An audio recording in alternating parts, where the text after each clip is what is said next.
Hey guys, what is up everybody and welcome to a new video. In this video I want to talk about why I feel there is a big problem with Japanese motorcycles compared to European motorcycles nowadays. So a few years back I was traveling to Japan and during my time there I wanted to see what's happening with Japanese motorcycle culture because I was like obsessed with Japan and I want to see everything. I had some picture in my head and I wanted just to see how close I am with the reality. And while staying there, I talked to my friends there, and I want to see some shops. I want to see maybe some people. I want to talk to people from motorcycle industry. And surprisingly, during my stay, there was Tokyo Motorcycle Show, something similar to EICMA, which we have here in Europe. And I was like, yeah, I want to go there. So the day we go there, we enter the pavilion, and I was like, wow, that's it.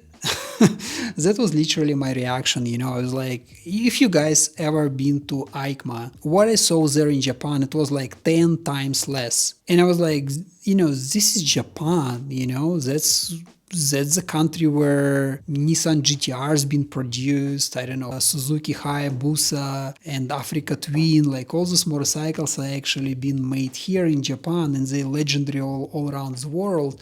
But then when you see what they have for motorcycle trade show, you just like, that's it. It's just nothing comparing to what we have here in Europe. And I was really surprised because I thought I'm gonna spend there whole day, but eventually I just spent there maybe a couple of hours and we left. I asked my friend, can we go somewhere, talk to someone? So he said, yeah, I was talking to a friend of mine and he has a friend of his who's actually working on motorcycles. They have sort of custom shop, so we can go and you can chat with them. So we drive there, we come to their place. It was really nice, clean place, and some bikes been there, some Hondas and some Kawasaki's. And I started to talk to the guy, and he said, yeah, we basically, restore all old bikes, and sometimes we customize them. But he said, your imagination is wrong. Like, there is no motorcycle industry in Japan. And I was like, how so? I mean, all those big brands, they are from Japan, like Shoei, Arai, Big Four. And he said, yeah, they are, but that's mostly legacy from the past. There is nothing left in Japan. And I was actually surprised to hear that. So, and then we went to some motorcycle shop and I wanted to see what they have there in terms of apparel and maybe some accessories. And surprisingly, I saw mostly European brands there. So I saw GV, I saw Alpinestars, I saw AGV, a little bit of Shoei, Arai, of course, but mostly it was like European parts, accessories, and apparel stuff. After a few days staying in Japan and looking around, every time I walk on the street, I try to see how many motorcyclists I will see on the road. There is no bikes, it's not like what we have here in Europe. I felt sort of disappointed because for all those years, I was thinking that we have all those legendary motorcycles from Japan. And my idea was when I get into Japan, I will see so many bikes. I will literally be able to dive into motorcycle cultures there. But the problem is there is no culture anymore. It was there in 90 when Japan was engineering superpower. That was the time when many people in Japan, they owned like a couple of cars, maybe even more. They owned few motorcycles. Priorities just changed. Like computers started to develop. Then VR came into the place and internet was booming. So basically motorcycles and cars are not subject of interest anymore. It's still there, but it's not that big as we think. And then I started to talk about like how basically Japanese brands survive in Japan. And they say like they only survive because they work for the West. They work for United States, they work for Europe, and especially because they work for the rest of the Asia. For example, India, China, if you look at those regions, you will see that the Japanese brands such as Yamaha and Honda, they sell millions of scooters and small motorcycles there. Those motorcycles don't require a lot of technology. They just need to be reliable, affordable, and that's it. And if you're If you look at Honda, some of the Honda motorcycles, they've been there like for 30 years without any change, maybe a little bit of change in terms of emissions, but that's it. Like, you know, same gearbox, same chassis for like 20-30 years, and they sell like millions of those motorcycles in those regions. So they don't really care about Europe or North America anymore, because European brands, they actually getting stronger and stronger in those regions. And I would, my personal opinion why is because Japan as a market, they so detached from the West. So if you go to Japan, you wouldn't, as a Westerner, you would not understand many things there. But same time, as a Japanese, if you go to the West, you also would not understand certain things there.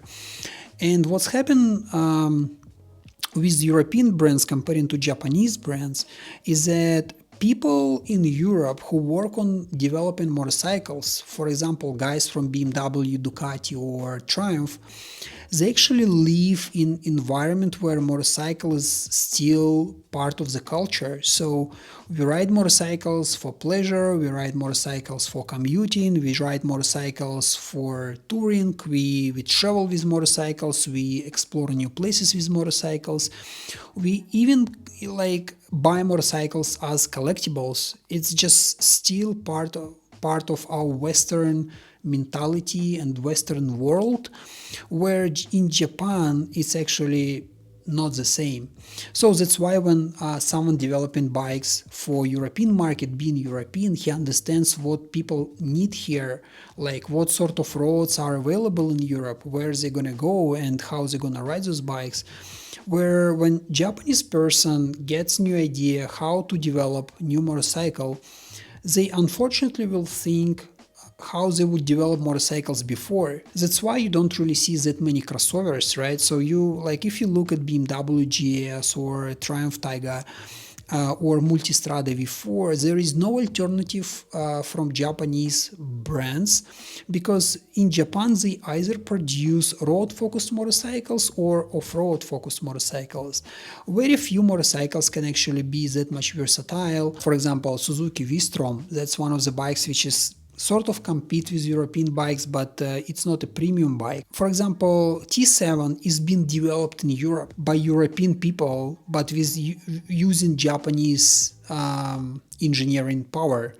But it's been developed here in Europe, and it's been exported from Europe to North America, to Japan. So if you speak about engineering, it's not that hard to create reliable engine anymore. With all this like computing power and the availability of software, you can design any bike you want. You can do precise calculations, how it should work, how reliable it should be, and what can go wrong. And also being able to create really good software and use electronics as their controller for preserving any damage to the bike, you can actually make it ultra reliable, because if there is any issue can occur while riding a motorcycle, electronics will notice it way before it actually happens. Japanese bikes, they still rely on mechanical engineering, where European bikes, they offer you like overall package. They might be not that much advanced in a way how they design their engine, because of electronics, because of this mindset of combining technology and engineering. Let's say if you buy European bike, you actually feel that it's kind of like versatile machine. You can use it on road, you can use it a little bit off road, you can travel anywhere. But when you get Japanese bike, usually like, okay, I mean, I sort of can go there, but I could not go there. And that's where I feel there is like really big problem with Japanese bikes nowadays. So guys, let me know if you feel the same way. Let me know what is your thoughts, and I'll see you in the next one. Cheers.